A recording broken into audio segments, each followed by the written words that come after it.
Hello friends, and welcome back to the channel for a video that has been a bit of a while in the making. Now Knull has been out for a few months, and I was lucky enough to pull him from his featured calves when they came out. Almost immediately took him up to rank 3. I actually think I did that part live on stream one night, if I remember correctly.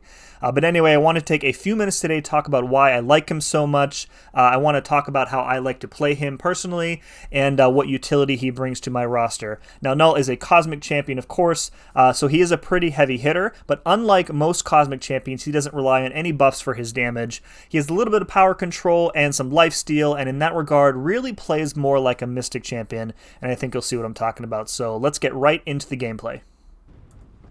So let's start off with Knull's basic rotation. Knull places Living Abyss debuffs on medium attacks and heavy attacks, even when those hits are blocked by the defender.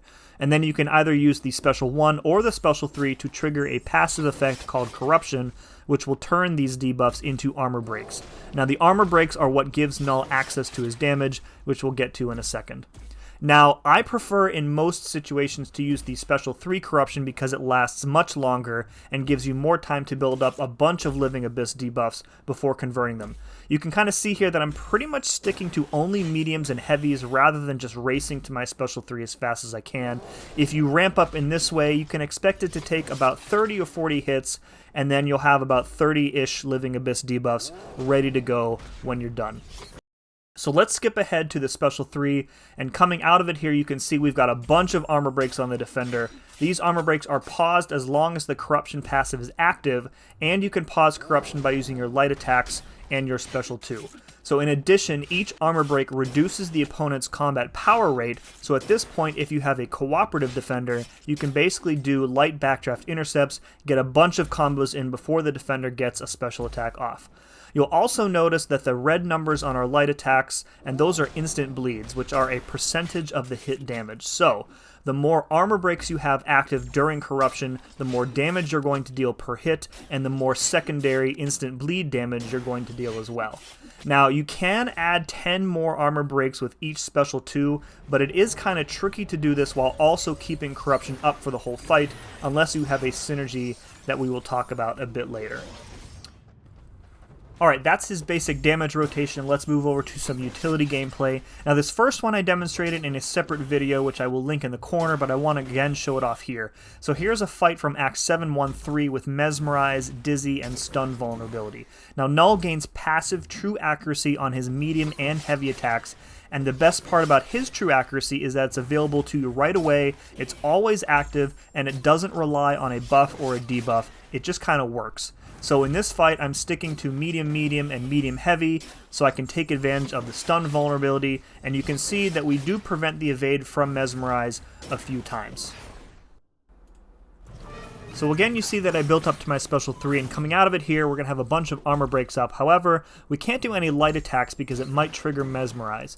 So while Corruption is active, Knull's symbiote attacks will reset 3 of the armor breaks into Living Abyss debuffs, inflict some degen debuffs on the opponent, and also lifesteal 10% of the damage dealt. So, despite not having access to our full rotation, we can still continue to deal a fair amount of damage and keep ourselves topped up in the process. Now those Living Abyss debuffs are permanent, so if we needed to, we could activate Corruption again, turn them back into more armor breaks. Not really necessary here, but you can see how Knull is able to reset his own damage cycle pretty easily. So moving on to what is probably my favorite part about Knull, and that is how he can remove and prevent armor up effects without relying on something like an Armor Shattered debuff.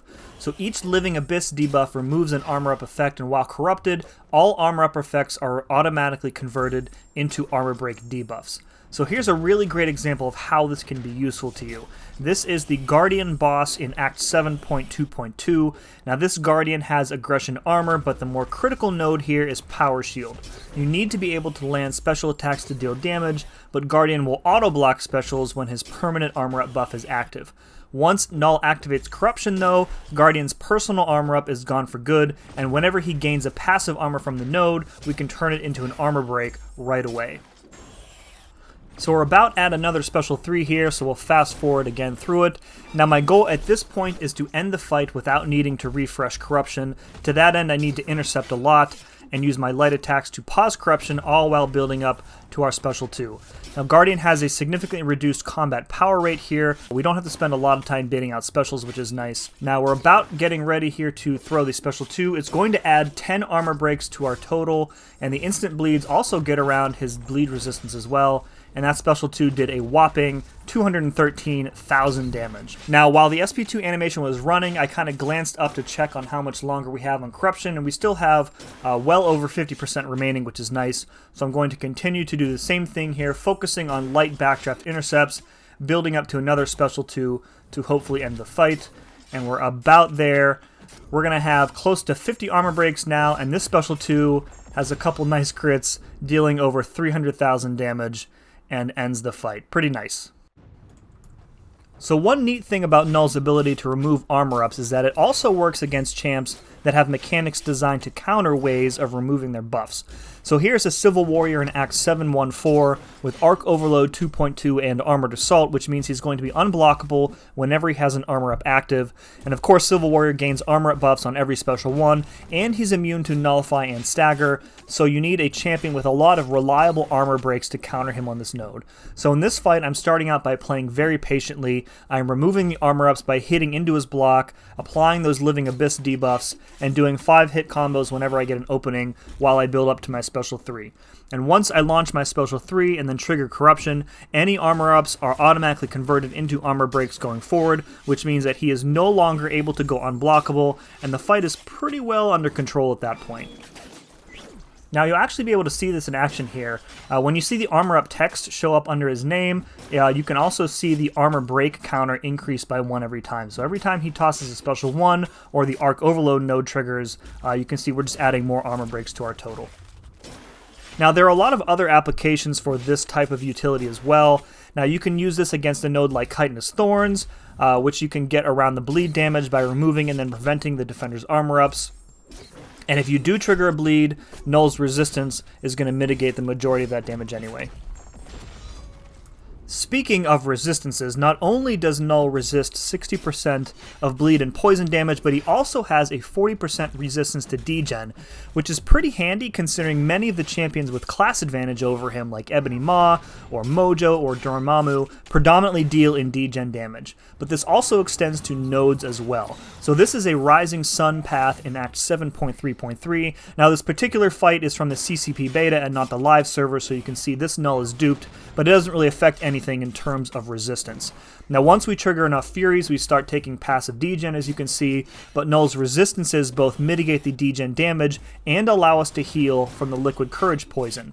And now that Corruption is active, we can also reset the armor break debuffs back into Living Abyss debuffs with our symbiote attacks and lifesteal a portion of the damage dealt. So even though we are basically ignoring the node completely, and despite being dealt near constant degen damage, I still end up finishing this fight with 75% of my health still remaining. Something you probably noticed in that last fight is that I was running the ouchie masteries, which is not something I normally do. But I gotta be honest, Knull's survivability makes him easily one of the best ouchie-friendly champs in the game, and he is so good with them on that I have seriously considered switching to them full-time in order to take advantage of it. I'm going to show you exactly what I mean here in this final fight. We're heading into the Labyrinth to fight Star-Lord. I have ouchies turned on and a full synergy team in tow. And what I want to show here is not only that Knull's burst damage is sustainable for long fights like this one, but he can also effectively negate recoil damage by healing from Liquid Courage. So Knull is unboosted here, and he's still unduped, so we don't have the benefit of starting the fight partially ramped up. Most of the complaints I see about Knull are that it takes too long to ramp him up, but I'm only using about 30 or so hits to ramp him up in this fight, which isn't really that many to me. Once we trigger Corruption, we can keep it active for the rest of the fight without any trouble. I'm also taking advantage of a great synergy that Knull has with my favorite champ, Void, where Knull gains an Energize buff while the enemy has 12 or more armor breaks on them. So if you use this synergy and intercept aggressively, you can race up to a special 2 and place the 10 additional armor breaks on the defender and still have enough time to get to another special 3 to refresh Corruption before it expires. And by the end of the fight, you're going to be seeing some pretty nasty crits and big red numbers thanks to this method. So I'm going to let the rest of the fight play out, but be sure to stick around for the end, where I drop a huge special 2 with about 70 or so armor breaks active, and of course, we finish the fight at close to 100% health. Now overall, Knull is big fun. I'm glad I ranked him up. I hope I've given you a few reasons to consider ranking up as well. Let me know in the comments below where you think he might be useful for you. Don't forget to gently tap that like button if you enjoyed this.